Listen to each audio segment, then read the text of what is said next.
하늘에서 만날 분들 미리 만나게 해주신 우리 하늘 아버지께 감사합니다. 좋은 안식일에 서로 인사 좀 나누시죠. 다들 바쁘게 사시다가 힘겹게 예배당에 오셨는데 서로 따뜻하게 좀 맞아주시면 좋겠습니다. 하늘에서 만날 성도님, 교회에서 만나 더 반갑습니다. 이렇게 한번 인사하실까요? 시작. 하늘에서 만날 성도님, 교회에서 만나서 더 반갑습니다.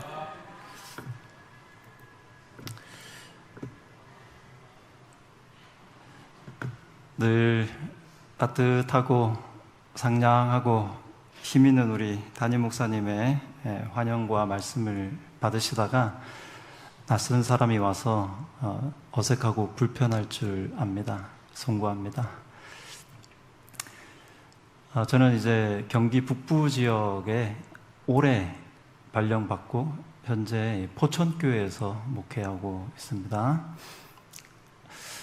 송우리 교회는 제가 개인적으로 감사한 게 하나 있는 게 제가 컴파스 선교사 훈련원 원장으로 있을 때 우리 송우리 교회가 우리 선교사들을 받아주셔가지고 전도에도 마음껏 하고 또 여기 선교 활동할 수 있도록 이렇게 후원해 주신 교회입니다. 그때 제가 바빠서 우리 성도님들께 미리 인사도 못 드리고 그랬는데요. 지난 일이지만 그때 참 고마웠습니다.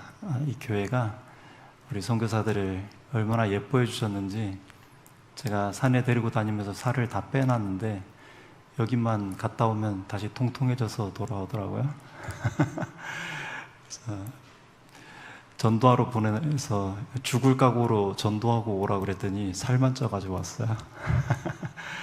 우리 성도님들의 사랑을 많이 받고 돌아왔다는 것 기억하고 있습니다. 다시 한번 감사를 드립니다. 자, 우리 이번 주말은 우리 지역장님이신 목사님께서 우리 좀 교환 설교 하자 이렇게 제안해 주셨고 저는 이제 바로 옆 교회에 있다 보니까 목사님과 이렇게 교환하게 되었습니다. 지난주 우리 목사님 오셔서 얼마나 풍성한 말씀을 먹여주고 가셨는지 우리 온 성도들이 큰 유익을 얻었었는데요. 우리 송우리 성도님들께도 보답하는 의미에서 동일한 말씀이 잘 전달됐으면 좋겠습니다. 자, 이제 우리 성도님들 귀한 시간 내어 오셨는데요. 먼저 하나님의 말씀 보시는 시간 좀 갖도록 하겠습니다. 요한복음을 좀 먼저 찾겠습니다. 요한복음 12장에 있는 말씀 같이 보시면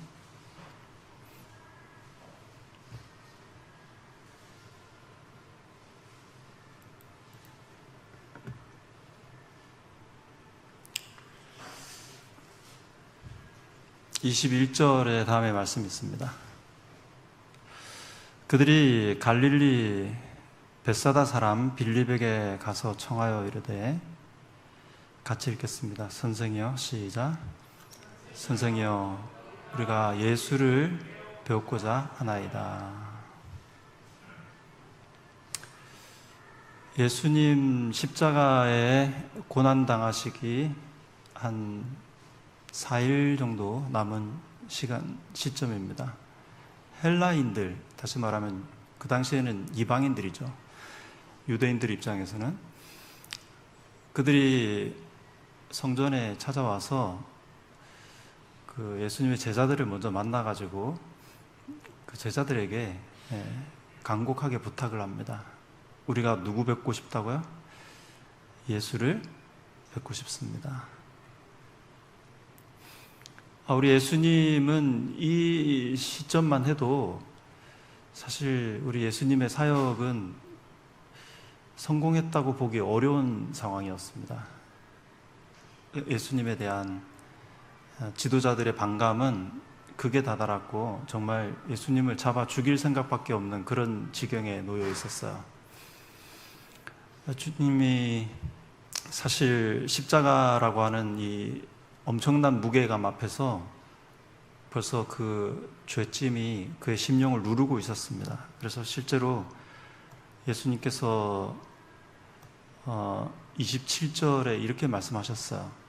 지금 내 마음이 괴로우니 무슨 말 하리요? 이런 말씀을 하셨습니다. 기도까지 하십니다. 아버지여, 나를 구원하여 이때를 면하게 하여 주옵소서.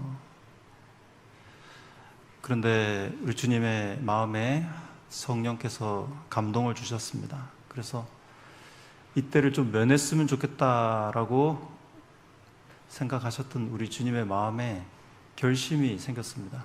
그러나 내가 이를 위하여 이때에 왔나이다. 그래, 나를 보러 저 멀리서 헬라인들이 찾아와가지고 우리가 누구를 보고 싶습니다? 예수를 보고 싶습니다 라고 이야기하는 저 사람들을 생각해 봤을 때 내가 지금 이렇게 십자가에 죽는 게 도대체 무슨 소용이 있을까? 주님의 눈에는 그 3년 반 정말 지극정성으로 돌보던 제자들마저도 주님을 다 버리고 도망갈 게 눈앞에 선하고 그 온갖 모욕을 당하시면서 십자가를 지시하셨던 주님께 정말 큰 짐이었어요. 이 희생이 과연 무슨 의미가 있을까? 실제로 마귀는 끊임없이 예수께 그의 심령에 이거 완전히 헛고생이다, 무의미한 희생이다 라는 시험을 끊임없이 하셨습니다.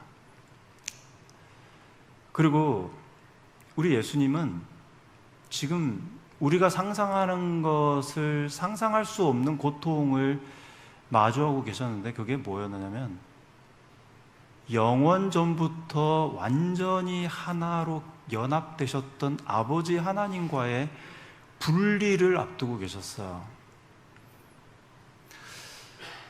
여러분, 애들 키우다가 애 잃어버린 경험 한두 번 있으실지 모르겠습니다. 잠깐 아이를 잃어버렸을 때 그 분리는 정말 영혼보다 길잖아요. 그 아이를 찾을 수 없을 때, 아이의 행방을 알 수 없을 때 큰 정말 고통이 밀려옵니다. 어떻게 형용할 수 없는 슬픔이 밀려와요.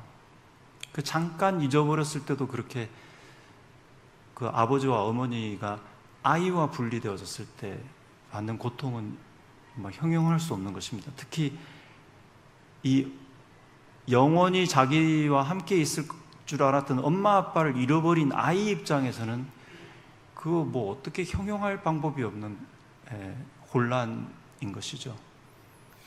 근데 단 한 번도 분리돼 본 적이 없었던 영원한 하나님, 그야말로 영원히 모든 일을 함께 하셨던 아버지와 아들이 이제 잠시 후에 아버지 어찌하여 나를 버리시나이까 하는 십자가의 외침에서 우리가 들 수 있는 것처럼 다시는 만날 수 없는 영원한 사망으로 가시는 분리를 코앞에 두고 계셨어요. 그러니까 우리 주님의 마음의 괴로움은 그냥 십자가에 몇 대나 맞을까, 못이 박히면 얼마나 아플까, 이런 신체적, 물리적 고통이 주는 스트레스가 아니었어요. 사람들이 내 얼굴에 침을 뱉고 뺨을 때리면 그거 속상해서 어떡하나, 이런 거 참고 계셨던 것이 아니고 단 한 번도 헤어진 적이 없으셨던 아버지와의 분리를 앞두고 계셨던 주님의 마음은 괴로우셨습니다. 그러니까 선택해야 했어요. 영원히 하나이셨던 아버지 하나님과 분리되는 것을 거절하시거나, 그래서 이들은, 이 피조물들은, 이 인간들은 자기가 지은 죄값을 치르는 것이 공의다라는 사실 앞에 그냥 내버려 두시는 선택을 하시거나, 아니면 자기를 좋아하지도 않고 하나 되려고도 하지 않고 지 멋대로고 각기 제 길로 가는 이 어리석은 양떼 같은 이 정말 배은망덕하고 성경에 나와 있는 것처럼 폐륜적인, 짐승만도 못한, 짐승은 주인이 밥 주는 구유를 기억해서 주인을 알고 임자를 아는데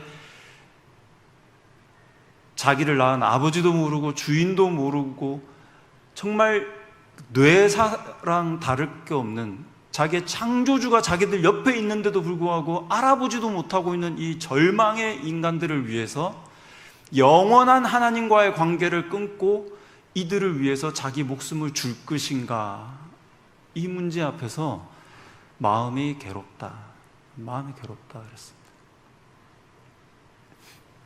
여러분, 안식일이 뭐냐면 우리를 위해서 영원히 하나이셨던 관계를 끊고 둘째 사망으로 일컬어지는 부활을 기대할 수 없는 죽음, 영원한 사망의 죽음을 기꺼이 친히 담당하신 날이 안식일인 것입니다. 그리고 우리에게는 아버지와 영원히 함께 할 수 있는 용서와 은혜를 베푸신 날이 오늘 이 안식일인 것입니다. 여러분, 이 예수님께 정말 희망이라고는 하나도 없었어요. 아버지와도 분리되고 이 배은망덕한 인생들 가운데 누가 하나 관심을 가질까 싶은 이 절망의 시간에 한 무리가 찾아온 것입니다. 헬라의 몇 명이 찾아와가지고 그의 제자들을 통해가지고 한 말씀이 전해져 왔어요. 그 이야기가 바로, 다시 읽겠습니다. 시작. 우리가 예수를 배웠고자 하나이다. 여러분, 다시 한번 이 말씀은 글쎄 뭐라고 해야 될까요? 그냥 지나가기에는 너무 귀한 말씀입니다. 사실 오늘 여러분 성전에 오셨는데, 여러분 성전에 왜 나오셨습니까?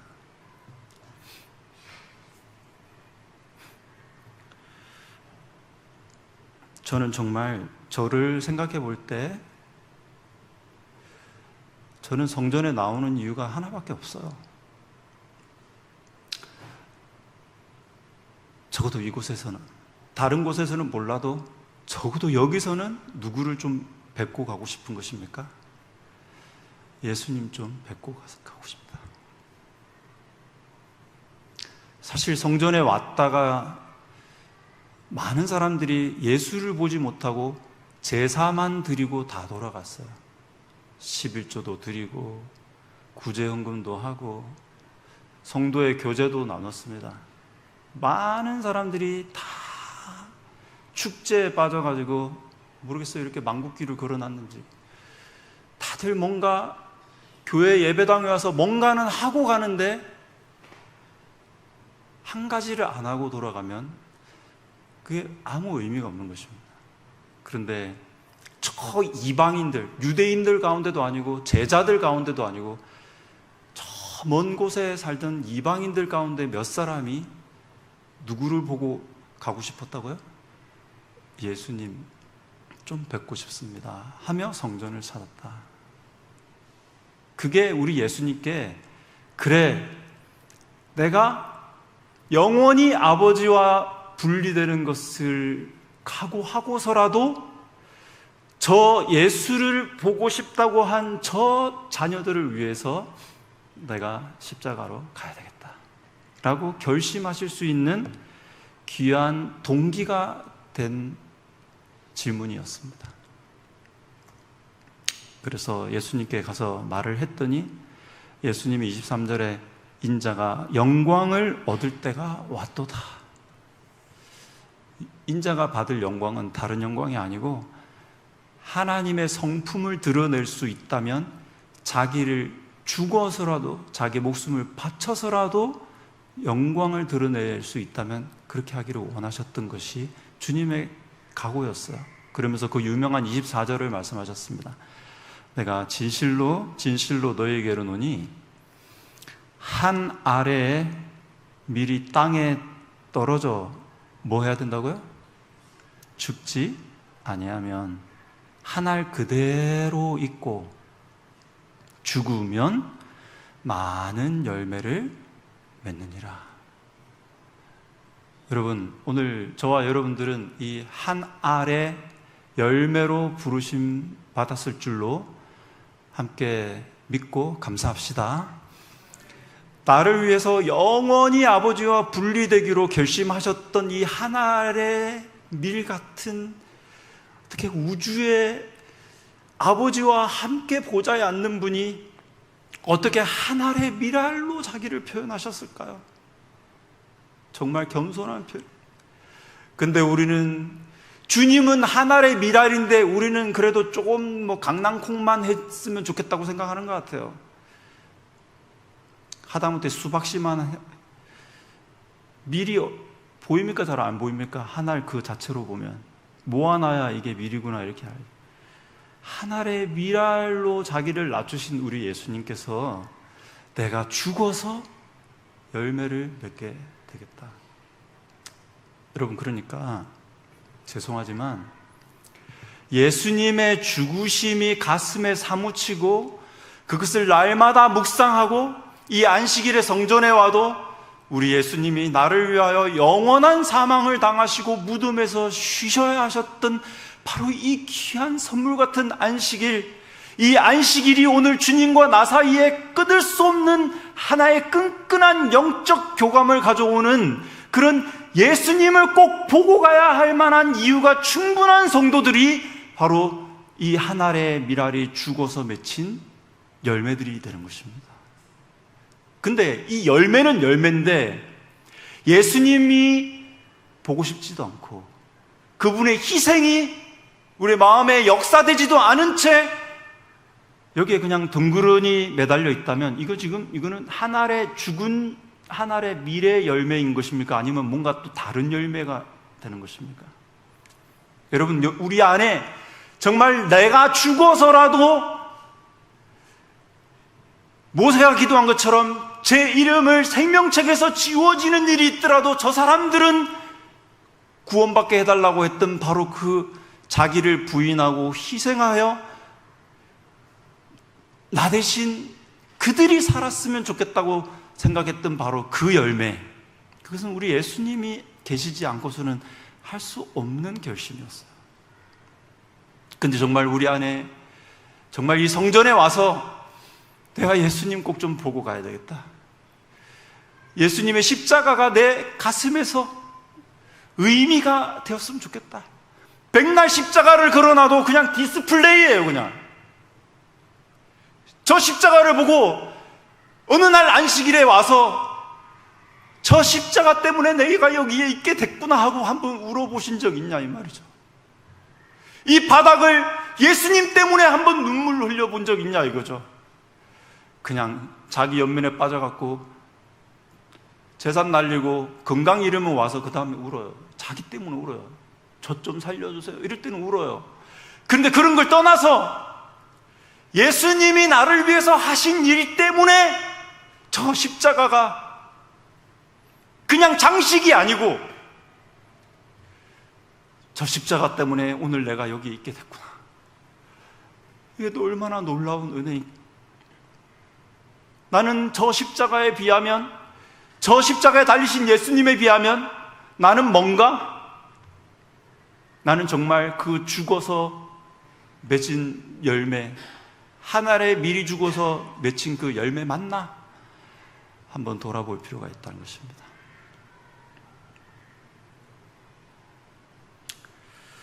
그래서 저는 사실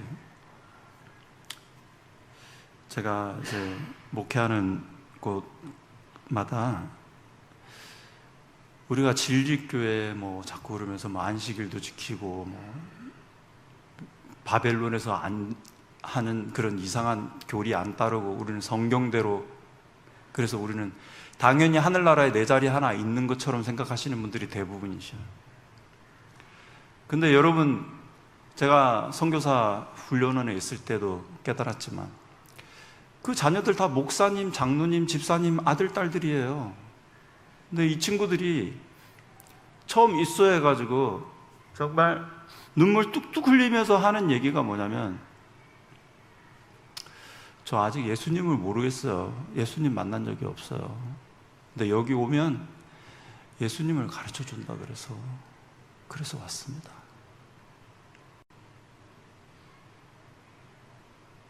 그러니까 우리의 자녀들의 가슴에 예수를 심어줄 영향력을 행사하지 못하는 부모라면 지금 땅이 꺼져라 하나님 앞에 회개하고 어떻게 하면 이 아이들의 마음에 예수의 씨가 들어갈 수 있을까로 인하여서 하나님 앞에 울부짖어야 되는 거예요.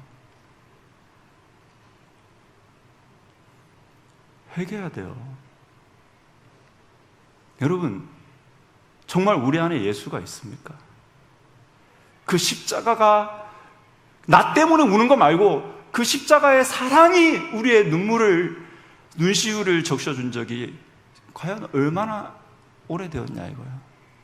몬동 틀 때 동산에 올라가 그렇게 울면서 한번 기도해 본 적이 얼마나 오래됐냐 이거죠. 거의 없어요.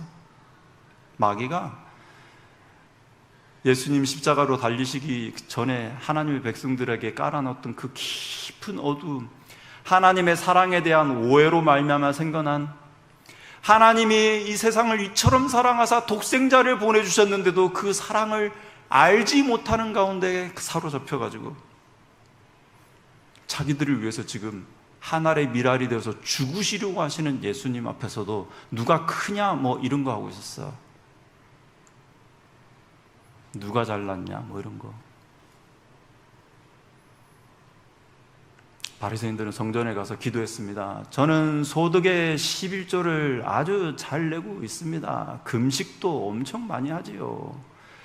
저러 세리와도 같지 않은 이런 삶을 살게 해주셔서 하나님 좋으시죠? 이렇게 잘난 자식을 두셔서 저 때문에 하나님이 좀 기가 사실 겁니다. 그때 한 세리가 와서 가슴을 쳐요. 하늘을 쳐다보지 못하고 나는 죄인입니다. 그랬을 때 예수님께서 누가 의롭다 하심을 받는다고 말씀하셨습니까? 11조 잘 드린 성도들입니까? 이러지도 저러지도 못하고 하나님 앞에 이런 죄인을 위해서 죽으실 수밖에 없었던 하나님의 희생 앞에 울고 있는 이 세리가 의롭다 하심을 받았습니까? 그래서 제가 이 선교사들 붙잡아 놓고 얘기를 해보면 아주 그냥 뭐 안식일, 뭐 성소, 뭐 이런 교리적인 문제는 하도 많이 들어가지고 그냥 머리에 길이 났어요. 자존심도 세요. 감히 우리를 이단이라고 하다니 그러면서 막 발끈해요. 우리가 이단이 왜 아니냐 그러면서 성경절로 한번 증거해봐라. 그렇게 하면 저는 성경을 거의 모르지만 그래도 우리는 이단이 아니래요. 성경 몰라. 아무것도 모르면서 하여튼 이단은 아니래요. 어디서 그런 확신이 생겼냐. 하여튼 이단은 아니래요. 느낌으로 안 돼요. 그럼 너가 알고 있는 예수님에 대해서 한번 말해봐라. 너는 언제 예수님의 십자가를 바라보고 저것이 나의 영원한 구원이 된다는 사실을 경험한 적이 있냐? 이렇게 물어보면 진짜 거의 99% 그러고 보니까 예수님에 대해서 할 이야기가 별로 없다는 거예요. 십자가에 대해서는 더 할 말이 없고 여러분 그래서 예수가 전혀 없는데 안식일 지키는 법, 11조 드리는 법, 교회 전도하는 법, 선교하는 법 백날 가르쳐봤자 그거 다 자기의입니다. 그거 하나님 나라에 들어가는 아무런 공로가 될 수 없어. 정말 죄송합니다. 제가 지금 우리 교리를 폄하하는 게 아니고 코어를 잃어버린 신앙을 하고 있다는 거예요. 헬라인들, 유대인들이 바라볼 때 하늘나라에 그들을 향한 자리 있기가 힘들었습니다. 근데 예수님께서 저들이 나의 십자가를 보고 정말로 이 나라에 열매 맺는 백성이 될 거라고 예수님께서 말씀하신 것입니다. 다시 말씀드려서 땅에 떨어져 죽은 한 알의 밀알의 희생을 통해서 열매 맺지 않으면 우리가 드리는 모든 헌신은 사실 그것은 예수로 말미암아 나온 열매가 아니고 그냥 내 열매예요. 그냥 내가 접한 문화와 내가 접한 종교적 상황이 가져온 열매지 예수로 말미암아 나온 열매가 될 수가 없습니다.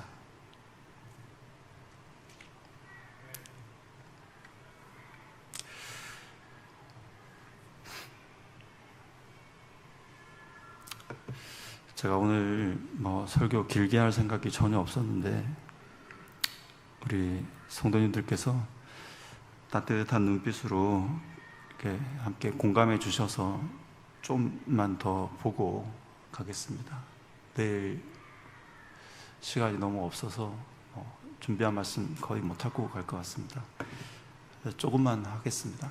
계시록에 보면 7장 1절에 이후에 내가 내 천사가 땅 내 모퉁이에 선 것을 보니 땅의 사방에 바람을 붙잡고 바람으로 하여금 땅에나 바다에나 각종 나무에 불지 못하게 하고 있습니다. 그러면 이게 천사가 바람을 붙잡고 있는 게 아니고 천사에게 명하신 예수님의 명령으로 바람을 붙잡고 있는 거예요. 예수님께서 제자들과 함께 갈릴리 호수에 있을 때 풍랑이 일었습니다. 제자들이 주님이 자기들 배에 타고 있는데도 그 풍랑 가운데서 예수님을 잊어버려가지고 자기네들 스스로 한번 그 배 구원해 보겠다고 애를 쓰다가 이제 더 이상 방법이 없어 이제 죽을 일밖에 남지 않았구나 절망에 빠졌을 때 한 줄기 빛 번쩍하는 번개 속에서 우리 주님이 고물에 팔베개하고 베개하고 주무시는 장면을 보게 된 것입니다. 그때 제자들이 정신을 번쩍 차리고 예수님한테 가서 불평을 했어요. 아니 이 고생하는 동안 주님 어떻게 주무실 수가 있냐. 예수님 깨웠습니다. 예수님께서 일어나서 믿음이 적은 자들아 말씀하시면서 잠잠하라 고요하라. 그러니까 조용해졌어요. 그러니까 오늘 저와 여러분들이 이 세상이 지금 엉망이 되어가고 있는 건 더 말씀 안 드려도 아시겠죠. 이 풍랑 속에서 그나마 성전에 와서 하나님 앞에 예배할 수 있는 것은 우리 주님이 잠잠하라 고요하라 해 주셔서라고 믿게 되시게 되기를 바랍니다. 그리고 우리 인생에 어떤 풍랑이 닥쳐도 우리가 그 순간 예수님만 안 잊어버린다면 그렇게 큰 문제가 되지 않을 줄도 믿으시게 되기를 간절히 바랍니다. 아무튼 그래서 이 바람을 불지 못하게 하고 있는 이유가 2절에 나오죠. 또 보면 다른 천사가 살아계신 하나님의 인을 가지고 해 돋는 데부터 올라와서 땅과 바다를 해롭게 할 권세를 받은 네 천사를 향하여 큰 소리로 외쳐 이르되, 같이 읽겠습니다. 시작. 우리가 우리 하나님의 종들의 이마에 인치기까지 땅이나 바다나 나무들을 해하지 말라 하더라. 이렇게 되어 있습니다. 자, 저를 보십시오. 간단한 질문입니다. 누가 인 받습니까? 네? 이게 진짜 제가 굉장히 이게 아이러니한데요. 여기에 성경절에 나왔잖아요. 누가 인 맞습니까? 제가 그랬습니다. 문장에 답이 있어요. 누가 받습니까? 예? 우리라고 돼 있어요?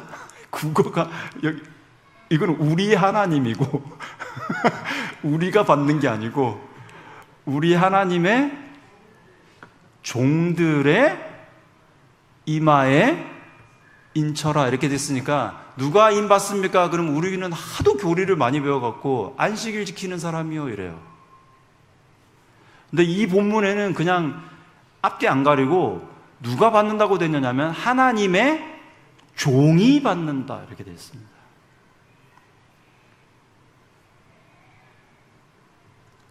자, 그러면 인침을 받은 사람은 하나님의 뭐 된 사람이 받은 걸까요? 종된 사람이 받는 거예요. 그러니까 지금 내가 하나님의 인을 받았는지 안 받았는지 모르겠다. 그러면 내가 지금 하나님의 종인지 아닌지 내 신원을 분명히 하고 있지 못하기 때문에 오락가락하는 거예요.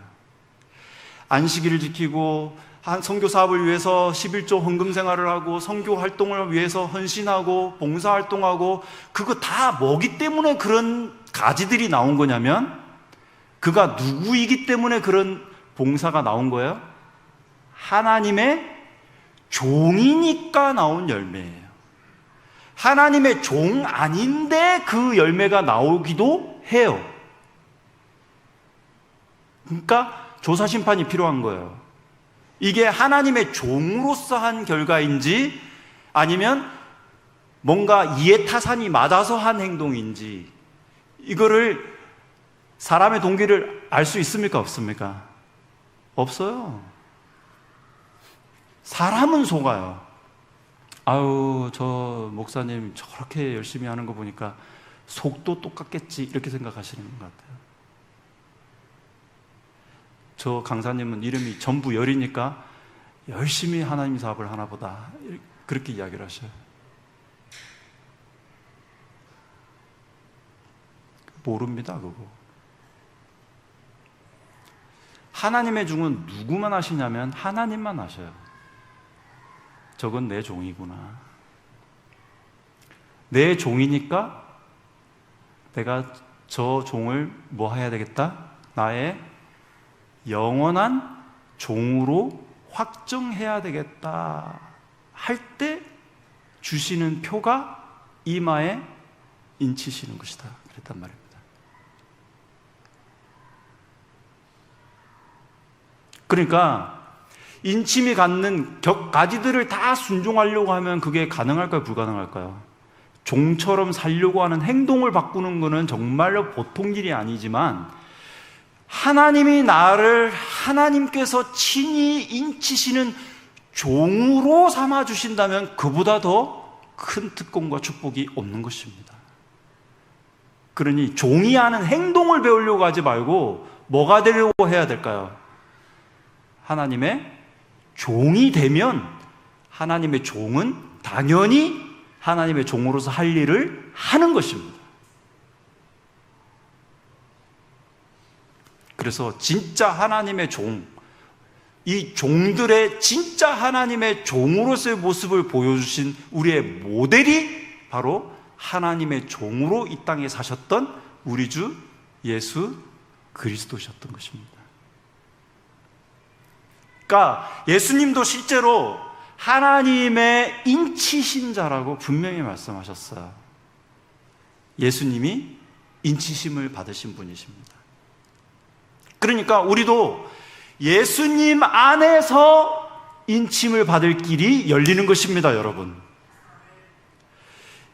예수님이 어떻게 하나님의 종으로 사셨는지를 묵상하고 그 종 되신 주님의 삶을 쫓아갈 때만 우리는 하나님의 종 된다라고 은혜를 입을 수 있다 이 말이에요.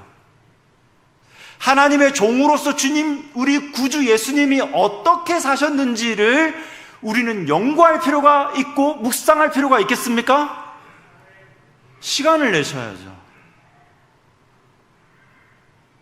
우리 교회 목사님도 아닙니다. 어느 개신교 목사님이 대단히 큰 교회 목사님인데 본인들 교회 성도들도 좀 문제가 있어 보였는지 그분이 설교를 이렇게 하시더라고요. 여러분 하루에 딱 10분만 예수님 생각합시다. 이렇게. 몇 분? 몇 분? 제가 옛날에 교만했을 때는 이러니까 개신교가 우리 못 쫓아온다. 하루에 10분 갖고 어떻게 예수님을 만나? 제가 옛날에는 그렇게 생각했을 거예요. 제가 최근에 그 설교를 듣고 제가 가슴이 쓸어내렸어요. 하루에 1분이라도 주변에 다 제껴먹고 예수님 하면서 그 이름을 부르고 그 이름의 뜻이 나에게 어떤 의미인지를 생각해보고 예수님이 왜 십자가로 가셨는지를 묵상하는 일을 위해서 과연 우리 재림 성도들 가운데 예수님만 생각하면서 하루에 1분을 내어드리는 일에 아깝지 않게 생각하는 성도들이 과연 몇 명이나 있을까? 나는 그렇게 하고 있나? 여러분, 여기 나와 있는 종 이렇게 되어 있는데 공부를 좀 하겠습니다. 종은 성경에 두 종류가 나오는데 일용직 종이 나와요. 하루 품삯을 위한 종입니다. 조금 길어지면 구약시대에 가면 뭐 한 6년 이렇게, 왜냐하면 7년째 희년되니 그때는 종에 다 풀려나야 되니까 이렇게 기간이 정해져 있는 종이에요. 단기 알바하듯이 하는 파트타임 종입니다. 가장 좋은 예가 마태복음 20장에 포도원 집주인이 새벽 6시도 나갔는데 다 불러들었는데 그 다음에 9시 나가보고 12시 나가보고 문 닫기 1시간 전에 나가봤는데도 여전히 노는 애들이 있어서 그 사람들에게 뭐 합니까? 들어와서 이 포도원에서 일을 해라 하고 일용적으로 채용하는 장면이 성경에 나오죠? 그 일용직입니다. 일용직. 잠깐 그때그때 주인이 부를 때만 나와서 일하는 사람들. 두 번째 종은 그 주인께 자기 자신을 영원히 바친 종입니다. 그 종들은 주인의 대문에 가서 귀를 뚫어버렸어요. 난 이 집에 못 박혔다. 영원한 종이 됩니다. 주인과 죽음이 갈라놓기 전에는 영원히 그 주인과, 그래서 나중에 뭐처럼 여겨지냐면 아들처럼 여겨지는 종입니다. 그래서 구약 성경에 보면 종 이코르 아들로 사용되는 개념이 되게 많이 나와요. 종을 아들이라고 부릅니다, 실제로. 자, 그러면 요한계시록 7장에 나와 있는 이마에 인침을 받는 종은 일용직 종일까요? 영원한 종일까요? 대답해 보세요. 제가 너무 어려운 질문 했나요? 예? 영원한 종이 이마에 인침을 받을까요? 그냥 파트타임 종이 받을까요?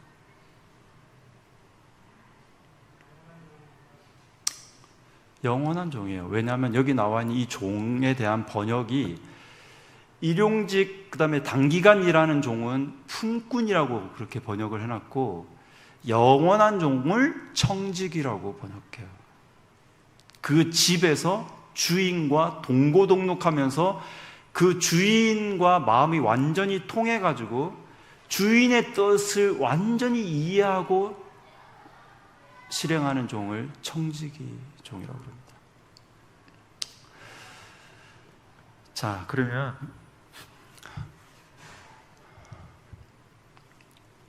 우리는 하나님의 종으로 부르심을 받았는가? 그리고 그렇게 살고자 구별하여 드렸는가? 그 나를 부르신 분에 대한 사랑과 충성이 없이는 그 영원한 종이라고 하는 신분에 들어가는 게 가능할까요? 불가능할까요? 안 됩니다. 못 들어갑니다. 마태복음 20장 눈으로 좀 확인하시고 가셔야 될 것 같습니다. 마태복음 20장에 8절에 보시면 다음에 말씀 있죠. 저물매 포도원 주인이 누구에게? 청지기에게 이르되 품꾼들을 불러 나중 온 자로부터 시작하여 먼저 온 자까지 뭐를 주라? 삭슬 주라 그랬죠. 얼마 주라고 말했어요? 안 줬어요? 안 했어요. 삭슬 줘라고만 했어요. 그랬더니 주인이 주는 게 아니고 지금 일용직한테 누가 주느냐면 제 11시에 온 자들이 와서 한 데나리온씩 박근을 그랬어요. 이게 누가 준 거예요? 주인이 준 거예요? 청지기가 준 거예요? 이거 아직도 모르는 분들이 되게 많으세요. 주인은 청지기한테 너 주고 싶은 대로 줘 하고 맡겼어요. 청지기가 주인의 의도를 완전히 이해하고 늦게 온 애나 빨리 온 사람이나 가장 늦게 온 1시간 일한 사람이나 동일한 한 데나리온을 준 거는 주인이 아니고 청지기가 준 거예요. 그랬더니 나중에 그걸 받은 품꾼들이 청지기한테 뭐라 그래요? 주인한테 뭐라 그래요? 주인한테는 뭐라 그래요? 왜? 저 청지기의 정신이 누구의 정신이니까? 주인의 정신이니까. 주인의 의도를 완벽하게 이해한 사람이 여기서는 청지기라고 되어 있고, 품꾼들은 그냥 주는 대로 받는 사람들이에요. 어떻게 받아가야 되는지를 모르는 사람들이에요. 나중에 그 품꾼들 가운데 대부분은 다 만족하고 갔습니까? 열받아서 돌아갔습니까? 다 열받아 돌아갔어요. 뭐 이딴 주인이 다 있어. 청지기 너 똑바로 해. 그렇게 하고 간 거예요. 근데 제일 마지막에 왔는데 후하게 받았던, 한 데너를 받았던 그 품꾼들은 이 집에 내가 또 품꾼이 되고 이 주인집에 영원히 저 청지기 같은 청지기로 나도 부르심을 받을 수만 있다면 내가 저 주인의 포도원에 영원히 찾아가리라 라는 결심을 가질 법한 이야기가 천국의 주인 이야기다, 이렇게 해놨단 말이에요. 그러니까 성도님, 청지기한테 당신은 오늘 교회에서 이 정도 일했으니까 집사하세요, 당신은 이 정도 봉사가 있으니 장로하세요, 이렇게 나눠준 걸 그냥 받아먹는 형태로, 품꾼 형태로 교회 신앙을 하는 사람이 있는가 하면 주인이 뭘 생각하고 있는지 완전히 하나가 돼서 주인의 생각대로 실행에 옮기는 청지기 마인드로 교회를 하는 사람도 있다, 이 말이에요. 그러니까 누가 하나님의 종이고 누가 어떻게 이마에 인침을 받게 되는 것일까요? 일용직입니까? 영원히 주인의 종이 된 사람입니까? 네. 그래서 청지기 직분은 부담이 아니고 주인과 마음이 통하는 사이라고 하는 놀라운 호칭인 것입니다. 저 사람은 물어보면 하나님의 뜻을 아는 사람, 주인의 뜻대로 1.1획도 틀리지 않고 그대로 실행할 사람, 이게 인침을 받는 청지기 하나님의 종이에요. 그러니까 유치하게 11조 철저히 드리세요, 안식일 잘 지키세요, 이런 이야기는 품꾼들한테나 하는 교리예요. 그게 왜 필요합니까? 사랑하기 때문에 할 수밖에 없는 주인의 뜻에 완전히 하나 되지 않고서는 불편해서 살 수 없는 마음이 청지기의 마음이에요. 그 사람을 인쳐서 영원히 내 집에 하늘의 우주의 하늘을 다스리는 일을 맡겨도 될 사람이다 라고 구원하시겠다는데 공의롭습니까? 완전 공의롭죠. 그러니 이 땅에서 사시면서 그냥 알바하듯이 신앙하실 분들은 그냥 그대로 하세요. 그냥 주님이 주시는 복 받아가지고 그냥 내 할 일 하면서 살다가 또 고마운 일 있으면 또 조금 드리고 그냥 또 내 할 일 하고. 죄송하지만 제가 제 하는 꼴이 딱 그래요. 참 하나님 앞에 민망해 죽겠습니다. 정말 하나님이 부르시는 사람들, 하나님이 이건 내 종이다 인쳐라 할 청지기, 그 청지기는 다름 아닌 예수님 같은 마음으로 하나님을 만나는 사람들이에요.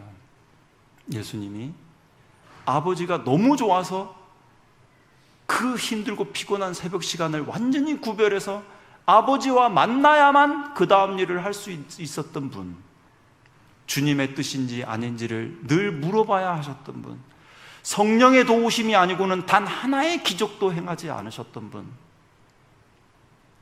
아버지의 뜻이면 하늘의 미랄이 되어서 땅에 떨어져도 좋다고 생각했던 분, 그분을 성경은 여호와의 종, 하나님의 종이라고 그랬다고. 그 예수님이 오늘 우리 마음에 있으면, 그리고 아무 일도 일어나지 않는 일은 더 이상한 일인 것입니다. 그러니까 우리가 교회 생활에 필요한 몇 가지를 훈련받으려고 하지 말고 우리 속에 누가 들어오시면 될까요? 예수님이 어떻게 하나님의 종으로 사셨는지를 묵상하고 예수님과 연합하면 그 다음 문제는 다 해결되는 것입니다. 그러니 송우리 교회 성도님들, 송우리 교회 청지기로 부르신 하나님의 합당한 청지기로 부디 주 앞에 나오시게 되기를 주의 이름으로 축원드립니다. 그냥 일용직 하듯이 신앙하지 말고 주님과 완전히 하나 돼서 주인과 하나라고 해도 이상할 게 없는 청지기로서 우리 주님께서 우리 모두를 부르고 계심을 감사합시다. 영광 돌립시다. 이 놀라운 특권을 주신 우리 하나님께 이 시간 다시 한번 감사드리며 말씀을 마치겠습니다.